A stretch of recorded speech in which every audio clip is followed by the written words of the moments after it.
दारू पिण्यास पैसे न दिल्याच्या कारणावरून वाद, काठीने व लाथाबुक्क्यांनी मारहाण करून एकाची हत्या। मिरज तालुक्यातील मालगाव परिसरात खळबळजनक प्रकार समोर आला आहे।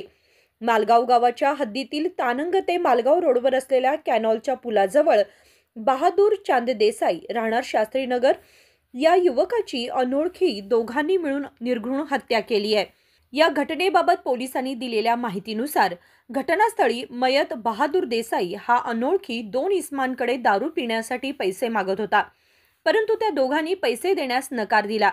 त्यावेळी बहादूर देसाईने ब्लेडने वार करण्याची धमकी दिली।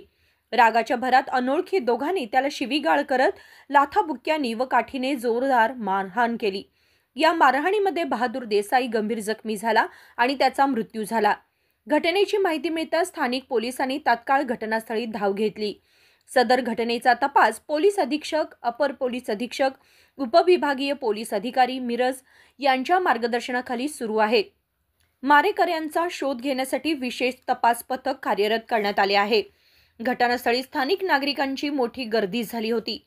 पोलिसांनी पंचनामा करून मृतदेह शवविच्छेदनासाठी मिरज सिव्हिल हॉस्पिटलमध्ये पाठवला आहे। पुढील तपास मिरज ग्रामीण पोलीस करत आहेत।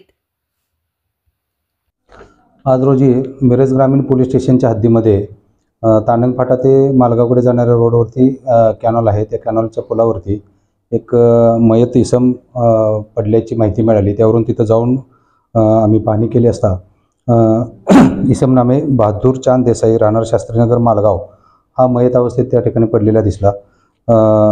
तपासांती असं दिसून आलेलं आहे की सदर जो इसम आहे बहादूर चांद देसाई याला अनोळखी दोन इसमांनी काठीने आणि लाथाबुक्क्यांनी मारहाण केलेली होती। त्यांच्यामध्ये वाद झालेला होता आणि त्या मारहाणीत तो जखमी होऊन त्याचा मृत्यू झालेला आहे। मिरज ग्रामीण पोलीस स्टेशनला या संदर्भात गुन्हा दाखल करण्यात आलेला आहे। BNS कलम 103(1) 3-5 प्रमाणे खुनाचा गुन्हा दाखल करण्यात आलेला आहे आणि संशयित आरोपी त्याच्यामध्ये आम्हाला नावं त्यांची निष्पन्न झालेली आहेत, तर त्यांचा आम्ही शोध घेत आहे आणि गुन्ह्याचा पुढील तपास करीत आहे। त्याचं कारण अजून समोर तसं आलेलं नाही, परंतु त्यांचा त्या मयत इसमाने दारू पिण्यासाठी त्यांच्याकडे पैसे मागितलेले होते आणि ते पैसे न दिल्याच्या कारणावरून त्यांच्यात वाद झाला आणि त्यातून ही मारहाणीची घटना घडलेली आहे।